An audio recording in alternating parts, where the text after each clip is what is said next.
હા ભાઈ બોલો. બેન મારે ઘરે પ્રસંગોરો આવી ગયો છે તો તું થોડાક દિવસ વહેલા હેર આવી જાજે ને રોકાવાય એમ. ભાઈ તારી ઈ વાત સાચી, પણ તે તારા જીજુને ફોન કર્યો તો?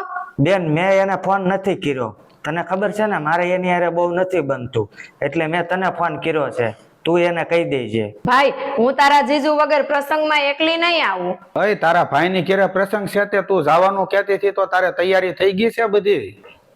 નહીં, ન્યા મારે નથી જાવું. કેમ નથી જાવું? તારા ભાઈની ઘરે પહેલો પ્રસંગ છે અને તું નહીં જા તો તારા બાને અને તારા બાપાને કેવું લાગશે? મારા મા બાપને ખોટું લાગશે, પણ ઈ મારા ભાઈને ખબર હોવી પડે કે મારી બેનને લગ્ન કરીને સાસરે મોકલી હોય ને તો પછી ગમે ત્યારે એની ઘરે પ્રસંગ આવે ને ત્યારે એને તમને ફોન કરવો પડે. ઈ નકરું મને ફોન કરીને તેડાવી લઈને એમ નો હાલે. તારા માવતરના પરિવારમાં તું એકની એક બેન છો અને તું નો જાતો કેવું લાગે?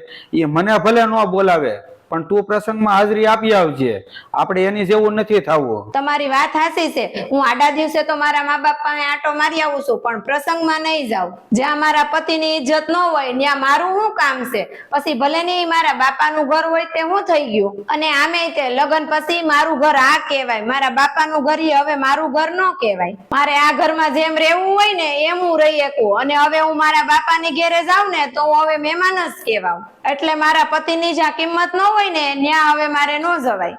મિત્રો, લગ્ન પછી દીકરી પોતાનું પિયર છોડે છે પણ તેના પતિનું માન ક્યારેય નથી છોડતી.